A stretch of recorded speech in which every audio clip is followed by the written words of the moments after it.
queda más. La esperanza del futuro que se acerca. La confianza de que todo pasará.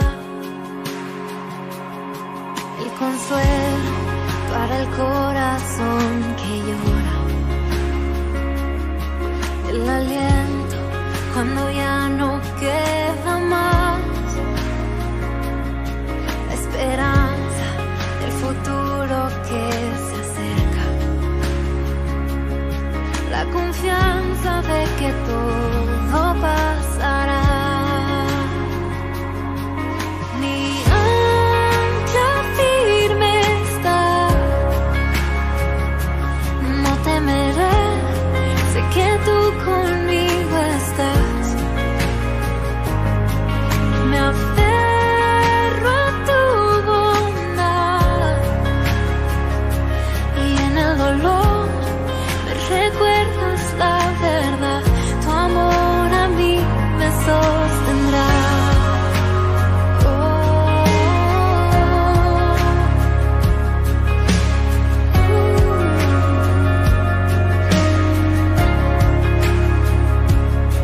Tú la paz que supera entendimiento. Tú la fuerza que me vuelve a levantar. La promesa de que todo lo has vencido.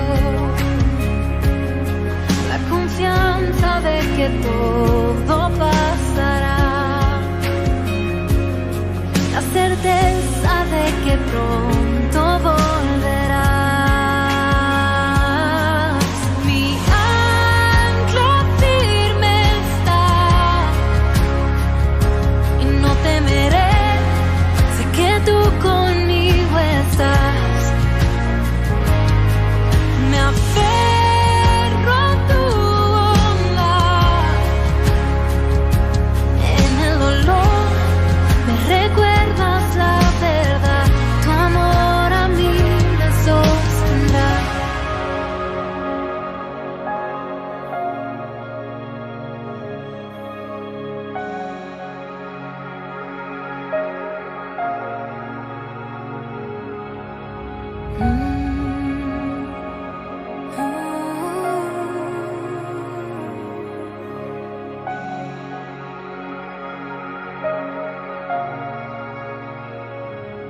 En el valle de tinieblas vas frente de mí.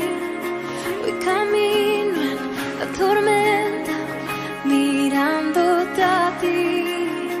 En el valle de tinieblas. Y que estamos juntos acá para escuchar la palabra de Dios. Y antes de eso vamos a cantar una canción.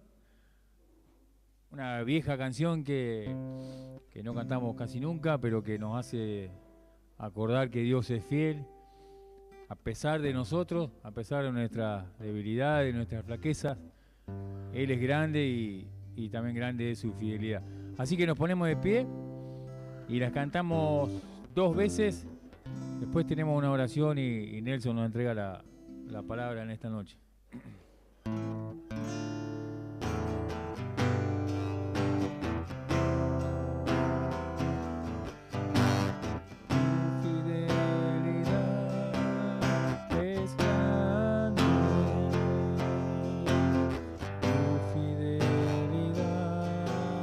Bendito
Te agradecemos, Padre, en esta noche porque podemos estar acá en tu casa. Gracias porque podemos recordar una vez más que eres fiel y que así como tú eres grande y tienes todo poder, también tu fidelidad nos acompaña y nos guía cada día y a través de los años de nuestra vida. Gracias, Señor, por todo esto que has hecho por nosotros y aún sigues haciendo. Y te pedimos que en esta noche podamos abrir nuestras mentes, nuestro corazón y podamos escuchar, atender tu voz y ponerla en práctica en nuestra vida.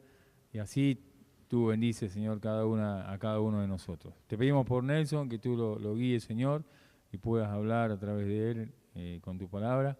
Y te lo dejamos todo en tus manos. En el nombre del Señor Jesús. Amén. Bien, Nelson.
Y perezcáis en el camino, pues se inflama de pronto su ira.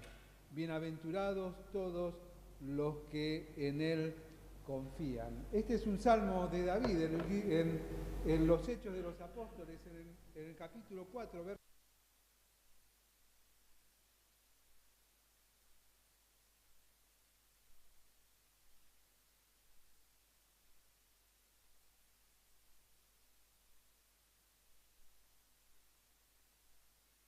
Este salmo, para muchos, más allá de ser un salmo mesiánico, forma parte de un solo salmo. El Salmo 1 y el Salmo 2 para muchos es un mismo salmo, por dos razones fundamentales. La primera de ellas es cómo comienza y cómo termina. Comienza y termina con la misma expresión, bienaventurado, y termina el Salmo 2, bienaventurado, ¿sí? Bienaventurado el varón que no anduvo en consejo de malos, y cierra diciendo, bienaventurados todos los que en él confían.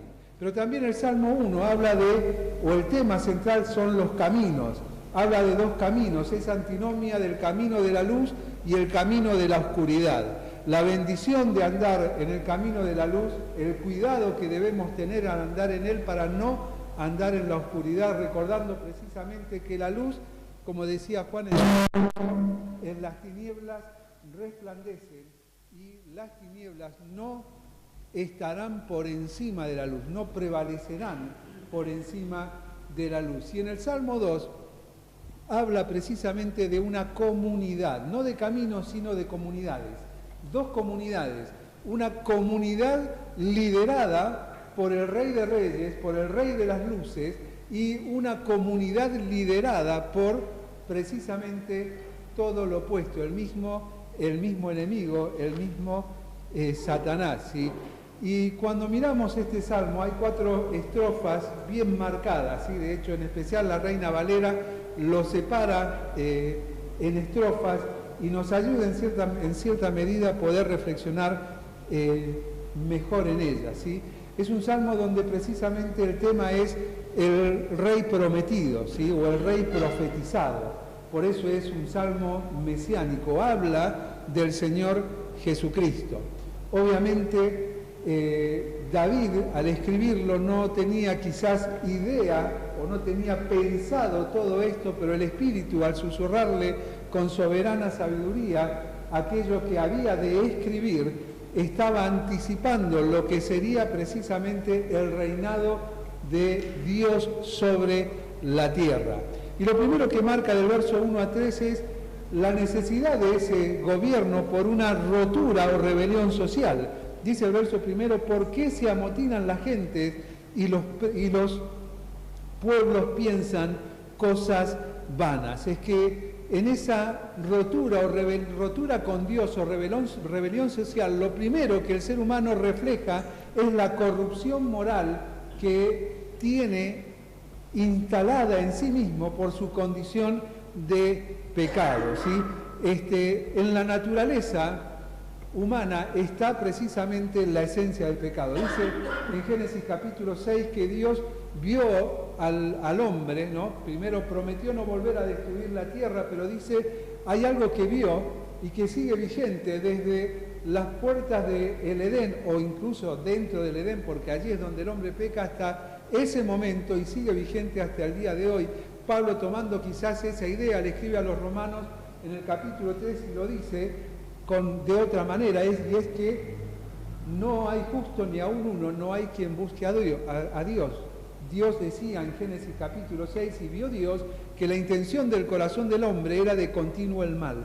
La corrupción moral que había en ese entonces es exactamente la misma que hay hoy. No ha habido variación, aun cuando nosotros podemos, al mirar atrás, decir, bueno, en nuestra época hay cosas que no se veían, y es cierto, pero que no se veían no quiere decir que no existieran. Hoy están normalizadas, hoy están aceptadas, y si no las aceptamos, nos tildan precisamente de discriminadores.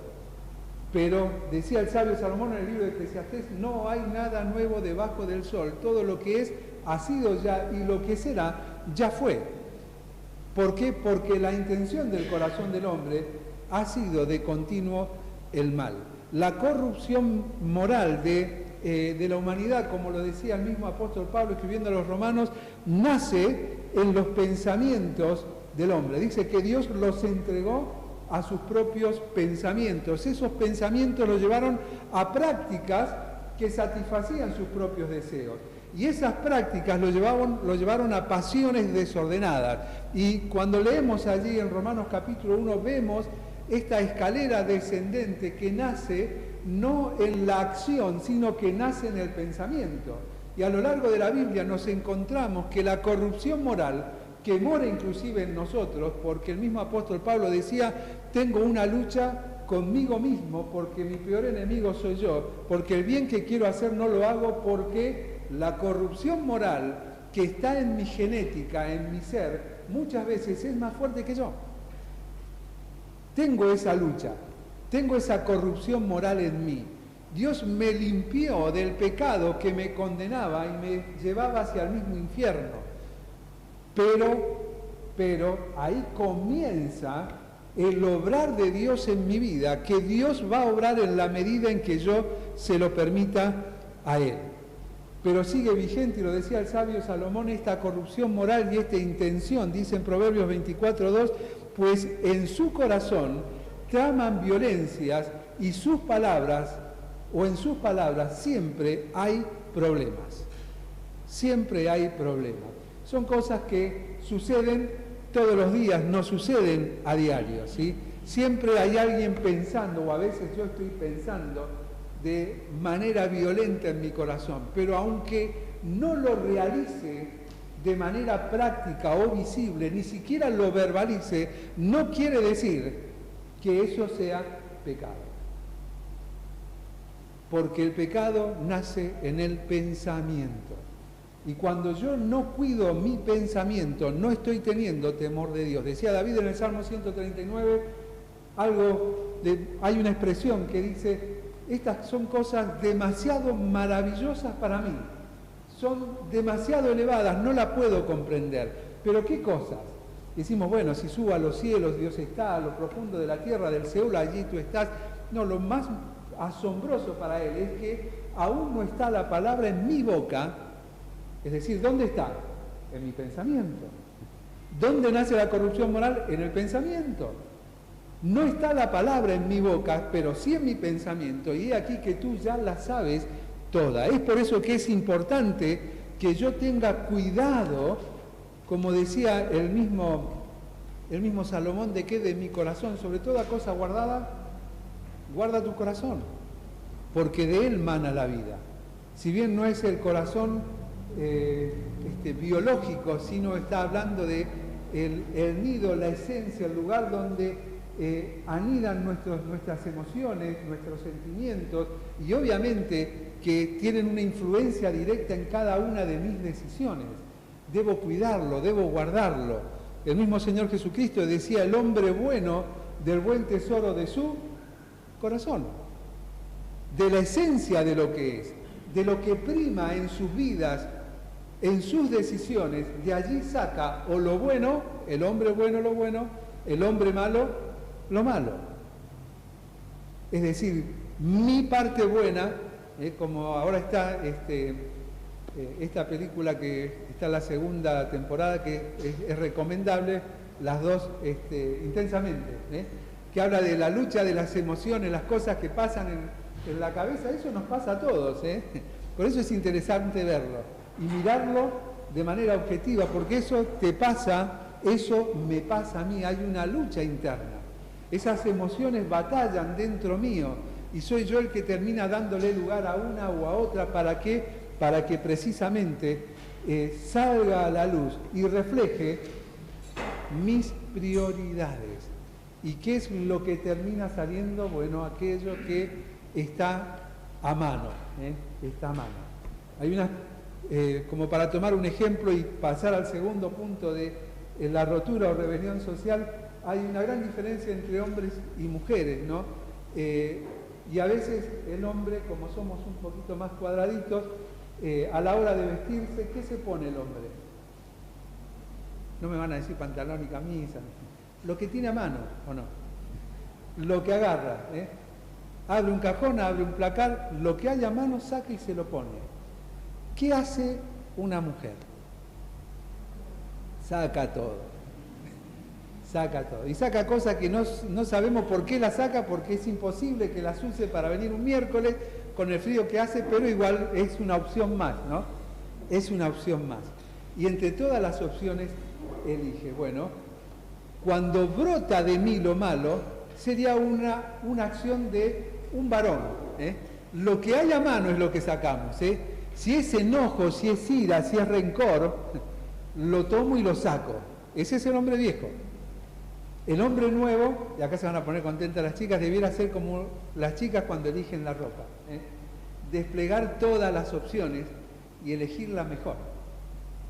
Porque aun cuando dentro de todas esas opciones haya muchas que es imposible utilizarlas un día miércoles para ir a la reunión de oración y estudio bíblico, es una opción que me ayuda a pensar, a bajar un cambio, a decir, bueno, a ver, dentro de todo esto conviene, esto no conviene, esto me va a quedar bien, porque más allá de que le abrigue, también le tiene que quedar bien, y un montón de cualidades más a las chicas, pero elegir de eso sería el hombre espiritual.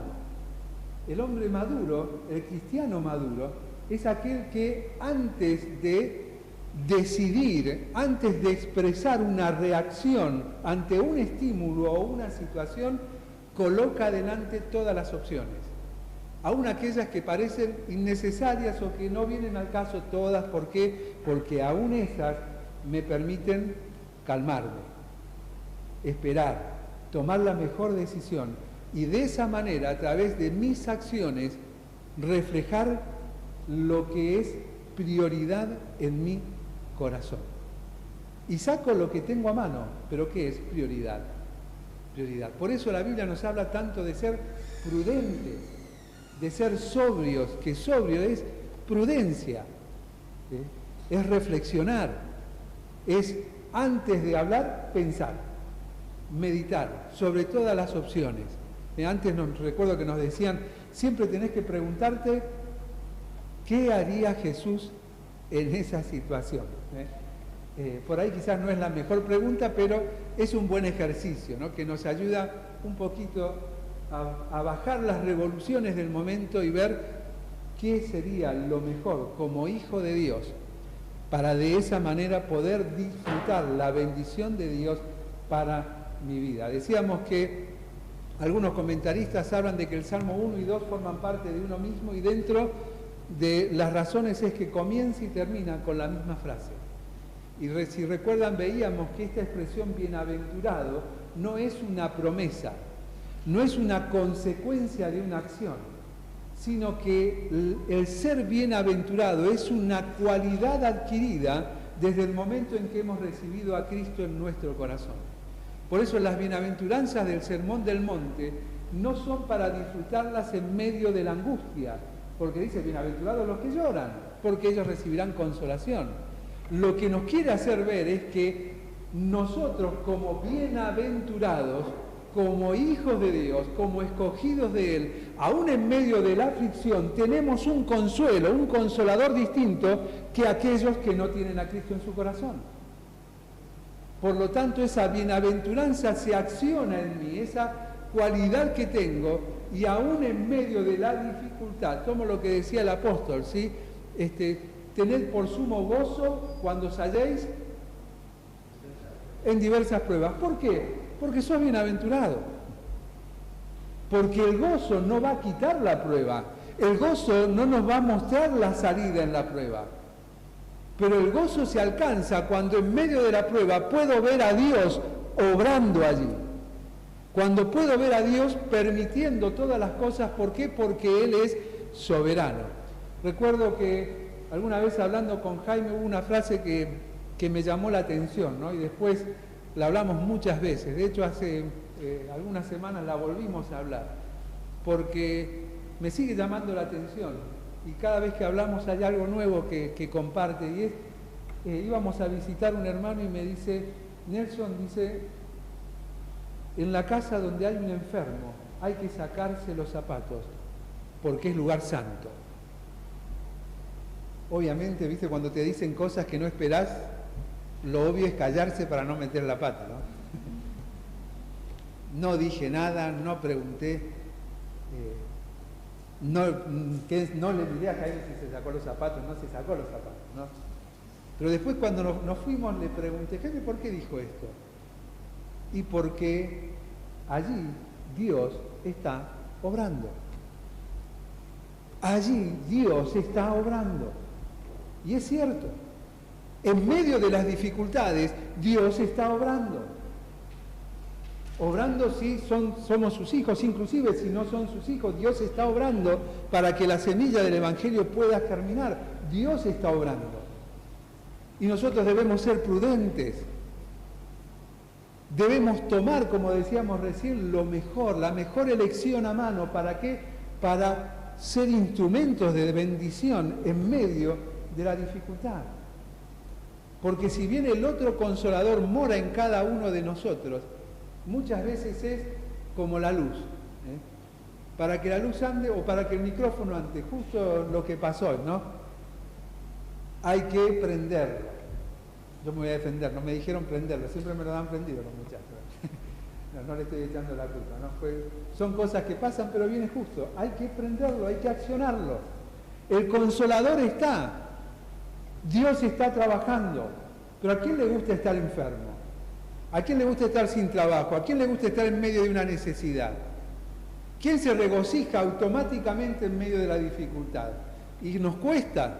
A veces necesitamos que alguien venga entendiendo que allí está trabajando Dios y nos ayude a activar esa aplicación que Dios ha colocado no en nuestro celular, sino en nuestro corazón, para que se despierte la consolación en mí, el buscar a aquel que me consuela, y está precisamente dentro de mí. Verso 2, se levantarán los reyes de la tierra y príncipes consultarán unidos contra Jehová y contra su ungido, diciendo. Hay un complot movilizador. En esta rotura o rebelión no solamente hay una corrupción moral, sino un complot movilizador. Y en dos planos hay un complot del enemigo. Y es un complot que dice, se levantarán los reyes de la tierra. Está hablando de una batalla física, pero también está hablando de una batalla espiritual, porque dice, ellos consultarán unidos contra Jehová y contra su ungido. Comienza a hablar del Mesías. Ellos se juntarán para avanzar contra el ungido. ¿Sabes? A veces nosotros hablamos de batalla espiritual tristemente y oímos que es como que Satanás lucha con nosotros. Satanás no quiere nada de nosotros, si ya nos venció. ¿O no? En el libro de Génesis lo dice clarito. Lo recuerda el apóstol cuando dice que él es el príncipe de la potestad del aire. Él es el príncipe de este mundo, el que gobierna este mundo. ¿Quién tenía el gobierno de este mundo? Nosotros. Cuando Dios crea al hombre, ¿qué le dice? Y a la mujer, crezcan, multipliquen y gobiernen la tierra. ¿Cuándo perdió esa autoridad del hombre? Cuando pecó. Es decir, estamos derrotados. La lucha no es contra nosotros. Lo que quiere Satanás es el lugar de Dios. Es ser como Dios, haciéndonos creer que nosotros podemos llegar a ser como Dios. Fue esa la tentación. Dios sabe que el día que comiere de ese árbol van a ser como Él. Y Él, por querer ser como Dios, fue desechado de los cielos. Y el hombre, por escuchar ese desafío de ser como Dios, fue expulsado del huerto del Edén. Es por eso que habla de maneras reiteradas en el Nuevo Testamento que Cristo, el ungido, contra aquel que se inició un complot movilizador desde la eternidad, cuando Satanás quiso ser como Dios, como Dios Trino, vino a este mundo, venció su creación, perdimos la autoridad y Él busca la autoridad de Dios. Por eso al Señor Jesucristo lo tentó, y lo tentó en su humanidad, reconocía que Él era hombre. La primera acción en la tentación, ¿cuál fue? 40 días y 40 noches de ayuno, di a estas piedras que se conviertan en pan. El primero en reconocer que Jesús era Dios fue Satanás. Que Dios se hizo hombre fue Satanás. Como hombre tenés una necesidad y como Dios tenés el poder de suplirlo simplemente con el acto de pensarlo. Pero Jesús no cedió. Luego le ofrece que los reinos que nos había quitado a nosotros, los reinos de este mundo. Y luego desafía su reino eterno. Si tú te arrojas, vendrán ángeles y no permitirán que caigas. Hay un complot movilizador. Se preparan para la batalla. Conspiran, dice, contra el Señor. Contra el Señor y contra su ungido. Y está hablando de la primera y segunda persona de la deidad. Aquel que el mismo Señor Jesucristo dijera allí en el Evangelio según San Juan: yo y el Padre y yo, uno somos. Uno somos. El complot sigue vigente. Satanás sigue procurando que el ser humano reconozca el poder y la autoridad de él por encima del poder y la autoridad soberana del Dios eterno. Sigue el verso 3 y habla de las cadenas que marginan, porque dice: rompamos sus ligaduras y echemos de nosotros sus cuerdas. Hay cadenas que marginan inclusive al mismo enemigo. Y lo primero que habla esta expresión, rompamos sus ligaduras, está hablando, o esta expresión ligaduras está relacionada con gobierno, está relacionada con el gobierno, ¿sí? Hay algo a lo que estamos ligados indefectiblemente, nos guste o no, ¿sí? De hecho, el gobierno de nuestro país, lo hayas votado o no, es tu presidente y es mi presidente, ¿o no? Es algo que no podemos cambiar y es algo a lo que debemos de someternos. Ahora, ¿por qué hay que romper ligaduras? Porque precisamente es eso lo que el enemigo, Satanás, necesita que suceda para poder él gobernar, para poder él guiar, inclusive incentivando nuestros pensamientos hacia el mal. Es el gobierno soberano de Dios. Y ahí está hablando de la fidelidad de aquel que gobierna eternamente y para siempre. Aquel cuyo gobierno fue precisamente desafiado en la eternidad y no pudo, lo sigue desafiando en la temporalidad y no puede, porque la Biblia dice que él ya ha sido condenado, Y en breve, dice, aplastará Dios a Satanás, haciendo referencia al juicio que ya ha sido ejecutado en la eternidad para él y para sus ángeles. Y para todos aquellos que precisamente rechazan el Evangelio de salvación. Pero también dice: echemos de nosotros sus cuerdas. Aquí no habla de gobierno, ¿sí? Aquí no habla de la fidelidad de aquel que gobierna desde la eternidad, incluyendo la temporalidad, con una fidelidad que no podemos negar. Aquí está hablando de los mensajeros. Echemos de nosotros sus cuerdas. ¿Recuerdan cuando Jesús entró a Jerusalén? Dice que Jesús lloró diciendo: ¡Ah, Jerusalén, ay Jerusalén, Jerusalén, que matas! ¿A quiénes? A los profetas, a los que transmiten el mensaje. E inclusive iban a matar en breve a su ungido. Hay cadenas que marginan el mensaje divino, marginan a los fieles. Y es algo natural. ¿Por qué? Porque el Satanás lo que necesita es callar la voz de aquellos que, siendo fieles al Señor, levantan su voz aún en medio de la dificultad. Y Dios nos muestra precisamente cómo nosotros, cuyas cadenas han sido rotas por la obra de Cristo, debemos de movernos en este mundo proclamando el Evangelio de salvación. Y tenemos muchos ejemplos, mostrándonos en la palabra de Dios lo difícil que puede ser, pero lo satisfactorio que a la vez también puede ser. El claro ejemplo, quizás el primero que se me viene a la mente, es Jeremías, un joven que le dice a Dios: sabe, Señor, que por amor de ti sufro afrenta.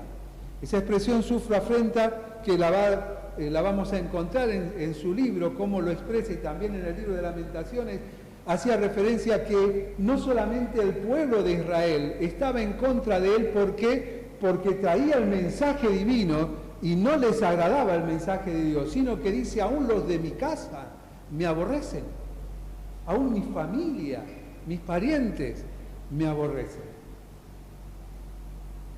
Y clama a Dios para que sea librado de la angustia quitándole la vida. ¿Y qué dice? Mas fueron halladas tus palabras y yo las comí, y me fueron por gozo y alegría de mi corazón.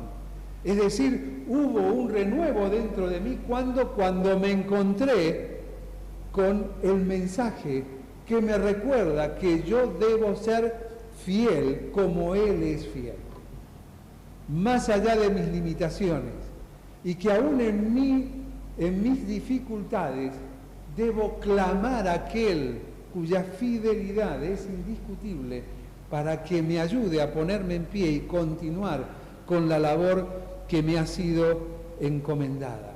Y son cuerdas de amor. Decía el profeta Oseas en el capítulo 11, guié a Israel, dice Jehová, con mis cuerdas de ternura y amor. Quité el yugo de su cuello, yo mismo me incliné a alimentarlo. Y es un claro resumen de la historia del pueblo de Israel.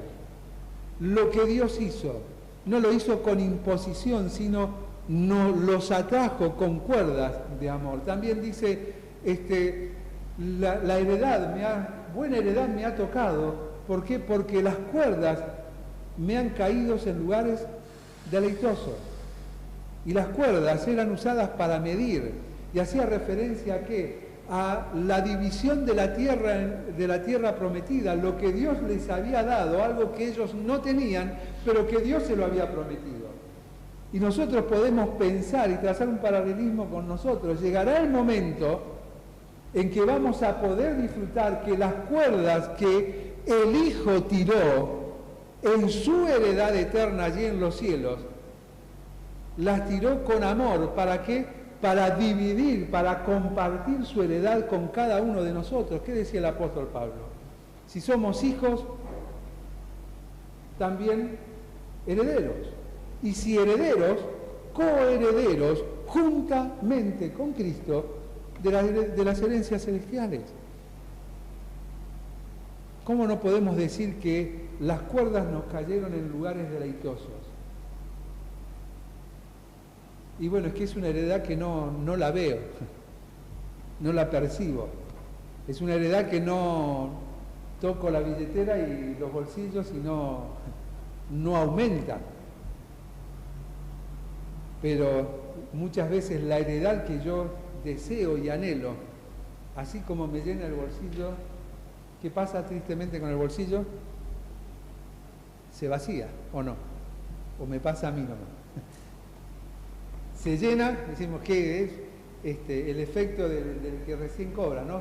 Llega contento a la casa, vuelve del supermercado, le cambió la cara, ¿o no? No me alcanza, ya está pensando que los últimos días va a estar a arroz, a sopita, si Dios lo permite, y ya está viendo cómo va a racionar todas las cosas, y se está arrepintiendo de algunos gustitos que se dio porque se dio cuenta que los tendría que haber dejado de lado, ¿no? Pero cuando nosotros, como dice en la carta a los Hebreos en el capítulo 12, entendemos la dinámica de Dios para nuestras vidas, entendemos que estamos en medio de una nube de testigos y que nosotros tenemos que correr la carrera que tenemos por delante. Y no es necesario un correr desaforado, sino un correr tranquilo. Porque dice, corramos con paciencia la carrera que tenemos por delante. Hay muchos que nos están mirando. Te están mirando tu esposa, tu esposo, tus hijos, tus sobrinos, tus vecinos, tus compañeros de trabajo. Hay una gran nube de testigos. ¿Cómo estamos corriendo? ¿Estamos siendo fieles al mensaje de Dios? Decía Jeremías en el capítulo 5, pero los líderes también, como un solo hombre, se habían quitado el yugo de Dios y roto las cadenas. Y decimos, bueno, esto es para los ancianos. No, vos sos el líder de tu vida. Yo soy el líder de mi vida. Porque creo que los ancianos no le dicen qué comprar en la lista del supermercado, ¿no? ¿dónde qué gastar la plata? ¿O sí, Ricardo? ¿No? Ah, ya me estaba asustando, digo, a ver, capaz que... No, cada uno es líder, es responsable de su propia vida. De hecho, la Biblia dice que la responsabilidad de ellos es velar por nuestras almas, por nuestro desarrollo integral, trabajar sobre nuestras emociones, nuestro crecimiento espiritual, ayudarnos dentro de lo posible. Pero cada uno de nosotros, la pregunta es, ¿qué hacemos con estas cadenas que nos atan a Dios? Porque el mismo apóstol Pablo decía, soy libre, pero esclavo. Soy libre, pero esclavo. Las paradojas del apóstol, ¿no? Son interesantísimas, tiene muchas. Soy libre, pero esclavo. Soy libre, pero me aferro a aquello para lo cual también fui aferrado por la gracia de Dios. ¿Para qué? Para cumplirlo. Y cumplir el propósito para el cual Él me aferró. Es que la expresión de esclavitud o operete que utiliza el apóstol Pablo está relacionado con lo que en la ley especifica como el esclavo por amor. No el esclavo por compra solamente, sino el esclavo por amor. Porque Él nos compró, comprado hemos sido por precios y nos hizo libres. Y en esa libertad yo decido quién va a regir mi vida. Y yo me encolumno detrás del gobierno soberano, ese gobierno de aquel cuya fidelidad ha sido y es eterna y siempre está. Y me someto a Él o me libero de eso. Y empiezo a ser fiel a mis propios pensamientos, que obviamente me van a llevar a prácticas desordenadas y a perversidades insospechadas, porque el pecado nace en mis pensamientos. Pero continúa del verso 4 al 6, hablando precisamente del reinado soberano, porque dice, el que mora en los cielos se reirá. El Señor se burlará de ellos. El que mora en los cielos se burlará, se reirá, perdón, el Señor se burlará de ellos. Es que en el verso 4, sobre este reinado soberano hay una expresión de autoridad. Es una autoridad que no tiene comparación, por eso dice, Él es el que reina, no es uno de los que reina. Él es el que reina de manera soberana, donde en los cielos, en los cielos. En el capítulo 66 de Isaías dice, esto dice el Señor, el cielo es mi trono y la tierra es el estrado de mis pies. ¿Acaso ustedes pueden hacerme una casa que iguale a esta mi casa, a este mi trono? Y nos intenta llevar a tomar una dimensión con nuestras limitaciones de lo que es Dios. El cielo es mi trono y la tierra estrado de mis pies. No podemos dimensionar el cielo, pero al dimensionar la tierra simplemente como el lugar donde Él apoya sus pies, ya a pesar de mis limitaciones, me hace ver la grandeza de Dios. Esa grandeza reconocida cuando Salomón inaugura el templo que había construido y que había mejorado a la arquitectura y diseño de su padre. Y cuando lo va a inaugurar le dice, es prácticamente un ¿sí? Un reconocimiento, una queja contra él mismo. Dice, nosotros te hicimos casa cuando ni aún los cielos de los cielos te pueden contener. Es una expresión diciendo, ¿qué hicimos? Le pusimos lo mejor de las riquezas que pudimos encontrar en el mundo conocido, pero de nada sirve, porque nos agrada, nos asombra, pero en realidad, aún los cielos de los cielos, ni siquiera esa inmensidad te puede contener. Quizás al corazón de Salomón habían venido los pensamientos de su padre en el Salmo 139. ¿A dónde huiré si tú estás en todo lugar? ¿Cómo escapar de ti? ¿Cómo no reconocer tu eternidad? Porque el diseño eterno se cumplió, inclusive dice allí en el Salmo, el diseño de lo que sucedió en el vientre de mi madre, y nada escapó de tu conocimiento. ¿Cómo no reconocer la autoridad soberana de Dios? Y Él se reirá. Esa expresión no es de desprecio, es una expresión que nos permite a nosotros entender lo que es la expresión sublime. Él es el alto y sublime, dice el profeta Isaías. Así dice Jehová, el alto y sublime, el que habita en santidad, el que habita en la eternidad y mora en el corazón quebrantado. El alto y sublime. Esa expresión sublime es que nadie no solamente puede estar por encima de Él, sino que nadie puede estar a la par de Él. Nadie. Y podemos tomarlo como esos juegos de un padre o un tío o un hermano con el más chiquitito, ¿no? Que sabe que quiere un chupetín, por ejemplo, ¿no? Y yo lo tengo. ¿Y qué hace cuando querés jugar? La fácil, la maldad natural que brota en nosotros, ¿no? Se lo ponemos en alto, ¿no? Y disfrutamos un rato que salte, que se queje. ¿No lo hicieron nunca?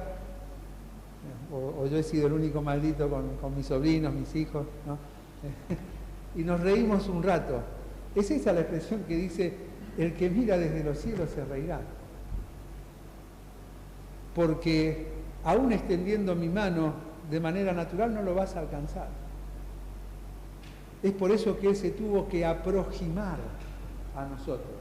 Él se tuvo que aproximar de manera similar o igual a nosotros. Dios se hizo hombre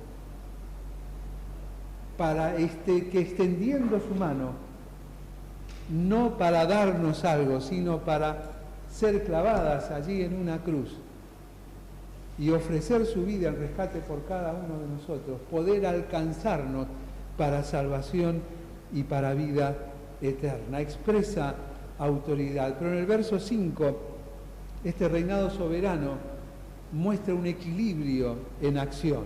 Dice, luego hablará a ellos en su furor y los turbará con su ira. ¿Cómo va a haber un equilibrio en acción si parece que está enfurecido, está enojado? ¿Viste esos hermanos que seguramente acá no hay, ¿no? Que vos los ves venir y ya decís, uy, yo me voy porque los conocés enojados, ¿no? Decís, no, yo no quiero estar al medio porque puede pasar algo y no quiero ser ni testigo. Y nunca, mucho menos el receptor del enojo. Pareciera que es eso. Pero no, es el equilibrio de Dios. ¿Por qué? Porque Dios es santo. Y el Dios santo aborrece el pecado y aborrece a aquel que practica el pecado.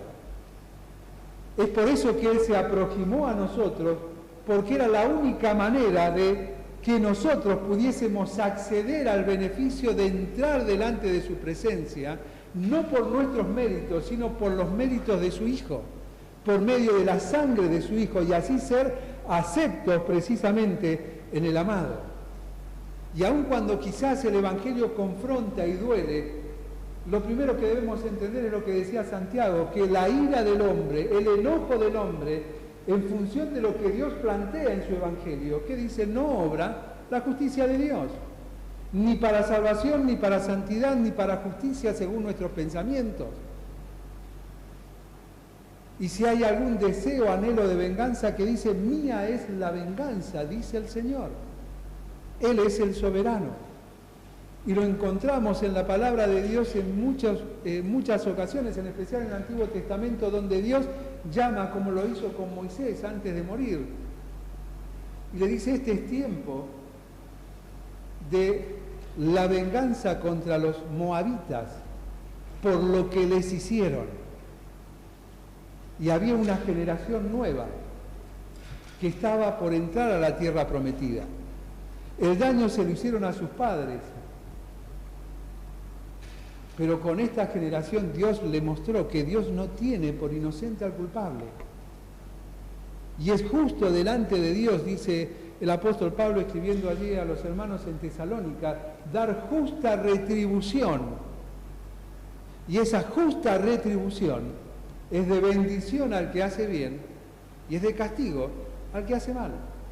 Y no solamente está relacionado en función de la salvación, de aceptar el Evangelio y rechazarlo, sino en función de la obediencia a la cual nosotros hemos sido hechos, hemos sido capacitados por Él para obedecer, como dice Pedro en su primera carta en el capítulo 1. Naturalmente no estamos preparados para obedecer, pero Él nos ha escogido, nos ha salvado en esa pregnosis, en ese conocimiento previo para obedecer, dice allí el apóstol Pedro. Y Pedro sabía lo que costaba la obediencia o la desobediencia también. El costo de la desobediencia allí en el patio de Anás le causó gran angustia. Se fue y lloró amargamente y se encontró 40 días después con el consuelo, pero fueron 40 días difíciles para él, hasta que fue restaurado. Hemos sido capacitados para obedecer, para que el equilibrio divino actúe, porque así actúa en beneficio de sus hijos. ¿Por qué? Porque soy bienaventurado. Y pierdo el gozo, pierdo esa felicidad plena cuando peco. El mismo David lo decía, devuélveme el gozo de mi salvación. Él lo había perdido y él sabía que no dependía de él volverlo a tener, dependía de Dios. Él estaba arrepentido, pero en el arrepentimiento no había restauración. En el arrepentimiento debía haber confesión a Dios. Y la acción misericordiosa de Dios, perdonándole, iba a hacer que volviera a disfrutar el gozo de la salvación que había perdido como consecuencia de su propio pecado. En el verso 6 de este reinado soberano habla de una elección de amor, porque dice, pero yo he puesto mi rey sobre Sión, mi santo nombre. Dios responde con autoridad soberana. Dios no hace consulta popular. Dios no realiza elecciones. Dios determina. Y lo que Dios determina se cumple. En el tiempo oportuno, en el tiempo justo, Dios lo cumple. Pueden pasar 3000 años, los años que querramos, desde la puerta del huerto del Edén hasta aquel momento en Belén de Judea, donde nace un niño. Pero lo que Dios determinó, y no lo determinó en las puertas del Edén, porque lo aclara más adelante, en especial en la carta a los Hebreos, lo determinó en la eternidad, lo cumplió en el momento justo. Por eso dice en Gálatas 4 que llegado el día del cumplimiento del tiempo, de lo que Dios había determinado que sucedió, nació Jesús. Fue una elección de amor. Él ha puesto su rey sobre Sión, su santo nombre. Mi rey, mi ungido, ya está allí. Nosotros decimos, pero no, a ver, no está. No está.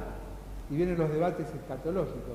No está y aparte nosotros no vamos a estar, porque el Señor nos va a arrebatar antes. Pero Dios dice, ya lo he hecho. Ya lo he hecho. Y eso nos lleva a pensar sobre el concepto de el Dios eterno y la limitación de la temporalidad nuestra. Lo que Dios ha determinado en la eternidad ya ha sucedido. ¿Cómo? No tengo idea, no lo puedo explicar, pero ya sucedió. Él lo determinó. La eternidad no es el tiempo, no se regula como nosotros regulamos o medimos el tiempo. Ni aun como decía Barclay, que quizás fue uno de los que más se acercó a intentar una definición de la eternidad, que dice es el lugar donde no existe el tiempo. Entonces, si no existe el tiempo no es medida de la eternidad. Es un concepto que tampoco puedo aplicarlo ahí, pero es quizás el más cercano a lo que significa. Pero Él lo que ha determinado en la eternidad ha sucedido. Y es eso lo que nos sorprenderá aún más el día en que nosotros estemos junto a Él por toda la eternidad. Dice el verso, del verso 7 al 9, habla de una relación santa con Él. Es una relación que se inicia con una proclama incomparable. Dice el verso 7, yo, dice Dios, yo publicaré el decreto. Jehová ha dicho, mi hijo eres tú, yo te engendré hoy. Hay una proclama incomparable, hay una elección divina y una expresión directa de Dios que ha dicho, yo no solamente ya lo hice, sino que yo me voy a encargar de ¿qué? De publicarlo, de compartirlo. Y es allí donde comienza a tener sentido muchas de las porciones de la Biblia. Salmo 19, los cielos cuentan la gloria de Dios. Dios está publicando su decreto a través de la creación que dice en Romanos capítulo 1. Dios habla por medio de las cosas creadas de modo que nadie puede tener una excusa de no entender y conocer la necesidad de un ser superior, de un ser creador. Luego en primera persona se lo dice a Adán y Eva en las puertas del huerto del Edén, viniendo la promesa del Redentor dicha en primera persona, que iba a venir de la simiente de la mujer. Luego lo recuerda a través del pacto hecho con Abraham. En tu simiente serán benditas todas las familias de la tierra.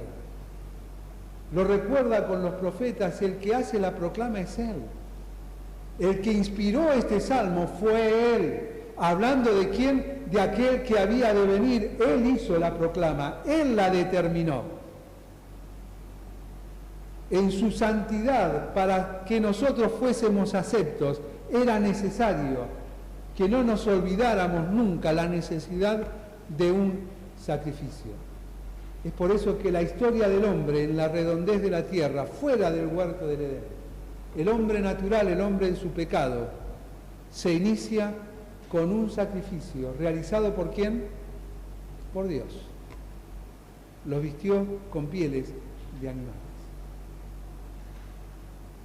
Y tiene su punto máximo de expresión de gracia y misericordia cuando el sacrificio es de su propio Hijo, ofreciéndose en rescate por cada uno de nosotros. El verso 8 habla de una propuesta intencionada, porque dice, pídeme y te daré por herencia a las naciones y como posesión tuya los confines de la tierra. Pareciese algo que no podemos entender. Pensando en el Mesías, le está diciendo el Padre al Hijo, lo que vos me pidas yo te doy. Pero en el Salmo 24, ¿qué dice en el verso primero, no? La tierra es del Señor y todo lo que hay en ella, el mundo, el mundo, sí, y todos sus habitantes son de Él, son precisamente de Él. Pero el que está hablando de el Mesías prometido, no el que iba a venir a nacer de la bienaventurada Virgen María, sino el que iba a venir a reinar con poder y gloria. Aquel que se iba a manifestar de tal manera que, como dice en el libro de Apocalipsis, ingresará montado en un caballo que tendrá un cartel, para hacer una versión más sencilla, ¿no? ¿Qué va a decir? Rey de reyes y Señor de señores. Rey de reyes y Señor de señores. La proclama fue hecha, la propuesta de parte de Dios ha sido hecha y llegará el momento en, como Pablo le escribía a los hermanos en Filipos, toda rodilla se doblará y toda lengua confesará que Jesucristo es Rey, para gloria ¿de quién? De Dios Padre. Pídeme. ¿Qué está haciendo el Hijo en los cielos? Está sentado a la diestra de Dios. todo explicado de una manera simbólica o alegórica para que lo podamos entender con nuestras limitaciones, porque no son tres entidades distintas, pero así nosotros lo podemos entender, el propósito de Dios, la dinámica de Dios, que será comprensible solamente cuando estemos en su presencia. Pero lo que está intentándonos decir es que nos hagamos la imagen de que el Señor Dios Padre está en el trono, su Hijo a la diestra, ¿esperando qué? Esperando la orden del Padre. ¿Y cuál será la primera orden del Padre? Que se manifestará al sonar de la trompeta. Será la orden de venir a buscar a su iglesia.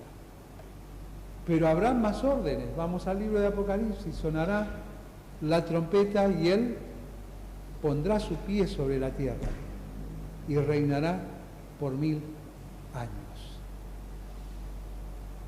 Es para que intentemos entender, de acuerdo a nuestras limitaciones, cómo Dios obra, cómo Él obrará en beneficio no solamente de su pueblo, sino de todos aquellos que habiten la tierra en ese momento. El Rey de Gloria descendiendo. El Hijo anhelando ese momento en que seamos arrebatados con Él, anhelando ese momento en que sea reconocido quién es Él, no para gloria suya, sino para gloria de Dios Padre, de aquel que diseñó el plan soberano de nuestra salvación. Y el verso 9 habla de un poder impartido, porque dice: quebrantarás con vara de hierro y con vasija de alfarero los desmenuzarás. Habla de quebrar, de destrucción, pero también habla de desaparición, porque dice desmenuzarás. Algo que se desmenuza, y es la idea del alfarero cuando rompe el cántaro. Si nosotros tenemos un cántaro que se está formando, como en la figura del profeta, se está formando con imperfecciones, el alfarero lo desarma y comienza a hacer algo nuevo, pero cuando el cántaro ya está hecho, el cántaro se rompe y si se desmenuza, vuelve a ser polvo. Vuelve a ser polvo. No existe más. No existe más. Desaparece. Y también en eso hay una figura de lo que será nuestra vida biológica. El polvo vuelve al polvo. El cuerpo vuelve al polvo del cual fue tomado. Pero un día el polvo, no tengo idea cómo, pero lo dice el Señor en su palabra, devolverá aquello que fue desmenuzado y esparcido y lo juntará, para que no ese cuerpo, no este cuerpo, sino un cuerpo glorificado, sea resucitado y ascendido a los cielos, para disfrutar con él la herencia eterna. Simplemente menciono los últimos 3 versículos, del verso 10 al 11, hay una reflexión sugerida de parte de Dios. Y dentro de esa reflexión sugerida, en el verso 10 encontramos una acción sabia. Dios nos pide que tengamos acciones sabias, determinaciones sabias. Comenzábamos hablando de eso, ¿no? De saber elegir, y vamos a elegir siempre en función de lo que haya en nuestro corazón. Más de Dios, más opciones. Menos de Dios, menos opciones que den la gloria a Dios, y más opciones que reflejen que precisamente el que gobierna mi vida no es Él. Dice: ahora pues, oh reyes, sed prudentes, admitid amonestación, jueces de la tierra. Tengamos una acción sabia. Una acción, como dice claramente Santiago, que no seamos oidores olvidadizos, sino hacedores de su palabra. Que no nos quedemos con lo que sabemos, sino que entendamos que precisamente aquello que sabemos se nos será demandado de parte de Dios. Porque aquello que sé, de aquello que sé, va a salir mi gratitud a Dios, el cumplirlo o no. Porque pecado es hacer lo que sé. Pecado, decía Santiago, es saber hacer el bien, lo que Dios quiere que haga, y no hacerlo. Y no hacerlo. Debemos tener acciones sabias. Está la actitud propuesta de parte de Dios, pero también la advertencia está planteada. Porque si no lo hacemos, vendrá sobre nosotros, como dice allí en el libro de Deuteronomio, todas las consecuencias de nuestra propia desobediencia. En el verso 11 habla de una acción servicial. Dice, servid a Jehová con temor y alegraos con temblor. El servicio a Dios no es una obligación. El servicio a Dios debe ser una manifestación clara de mi gratitud a Él por lo que Él ha hecho en bien, en beneficio mío. No solamente relacionado con la salvación, sino relacionado con la integralidad de mi corazón. Aquel consuelo, aquella sanidad interior, aquella provisión aún en medio de la necesidad. Servicio es la consecuencia de mi gratitud a Dios. Es por eso que el servicio es la muestra de adoración a Él. No es que estemos el domingo serios, tristes, recordando su muerte, sino es lo que hacemos el lunes, martes, hasta el sábado, y traemos el domingo como un sacrificio de gratitud hecho a Él. Y termina el verso 12 hablando de una acción sumisa, honrad al Hijo, para que no se enoje y perezcáis en el camino, pues inflama de pronto su ira. Simplemente mencionar la expresión y perezcáis en el camino. Saben, en el original la intención es otra, ¿no? Nosotros decimos perecer en el camino, es morir en el camino, ¿no? Podemos intentar explicar con esto lo que dice Pablo a los Corintios en la primera carta, capítulo 11, aquellos que por tomar la cena del Señor han muerto, ¿no? Por tomarla indignamente, ¿no? Dios es justo. Pero en realidad aquí la expresión es, se apartaron del camino. Honrad al Hijo para que no se enoje y te apartes de su camino. David en reiterados salmos terminaba diciendo, porque siempre lo escribía al final, examina mis pasos, examina mis veredas, endereza mis caminos, guíame por el camino eterno. Guíame por el camino eterno. Debo tener una acción sumisa para no desviarme del camino que Él trazó. Ese camino, como dice Pablo a los Efesios en el capítulo 2, es un camino de buenas obras que Él trazó de antemano para que ande en Él. Que honre al Hijo, que me someta a Él.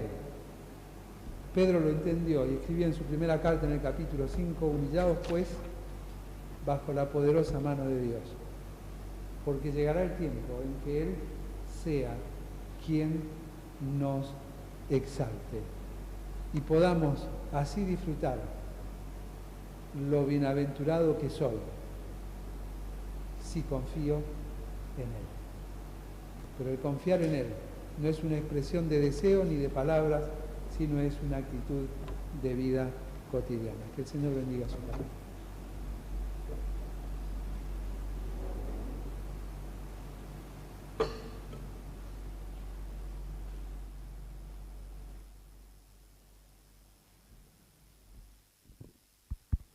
Muy bien, vamos a orar.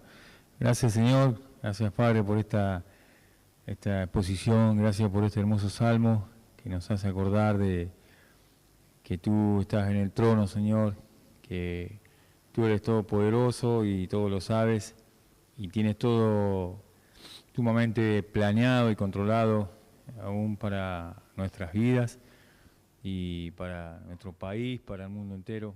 Y gracias porque podemos, Señor, entender también que somos responsables ante un Dios que es santo, que no tolera el pecado y que desea y espera obediencia, un servicio fiel como consecuencia de lo que has hecho por nosotros.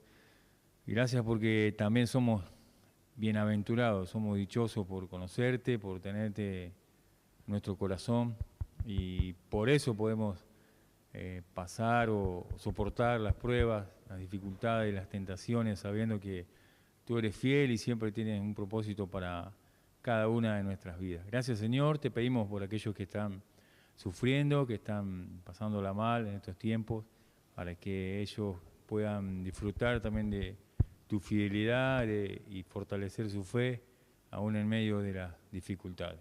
Dejamos, Señor, todo en tus manos, en el nombre de Jesús. Amén. Muy bien, vamos a poner los motivos de oración. Por el grupo de la iglesia han pasado, ¿no?, algunos.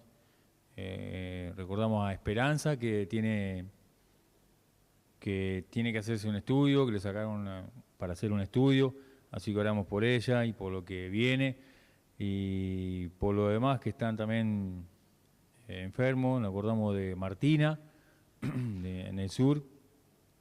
También agradecemos al Señor porque 3 chicos se van a bautizar, los primos, Fede, Martín y Damián, que no está, porque se va a bautizar el domingo. Así que estamos contentos y agradecidos al Señor. Y también se viene la campaña de Juntos, donde mucha gente de nuestra iglesia va a estar viajando el lunes a la madrugada. Ahí está. Lo tengo acá y lo tengo allá. Ahí están los nombres de los que van a viajar: Camila, Joe, Franco, Brenda, Yami, Yaela, Alex, el Ricky, Débora, Claudia, Virgi, Adriana, Karina de Camino y Jorgelina.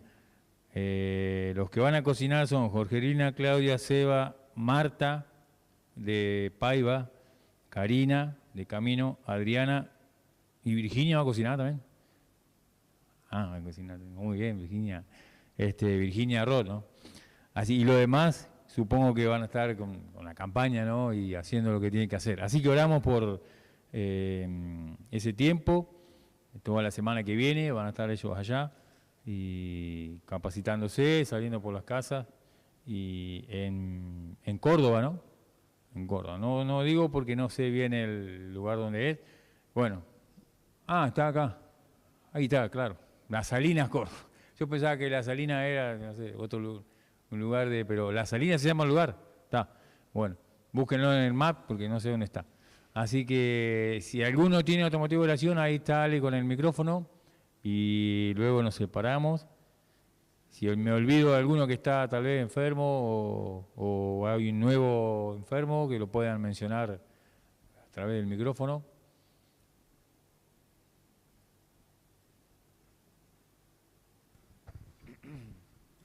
Hola. No, recordar, mañana está la obra de teatro. Mañana. Ahí está justo, mira, la obra de teatro. Y el viernes tenemos el beneficio adolescente. Así que en las 2 actividades se va a predicar el Evangelio y va a haber muchas personas que no frecuentan la iglesia o que frecuentamos fuera de la iglesia. Y que, bueno, como fue también el beneficio de los preadolescentes, que se pudo llegar a muchas personas que no solemos ver en la iglesia, que sea para predicar el Evangelio y que, bueno, que cambie su condición, su familia, su eternidad.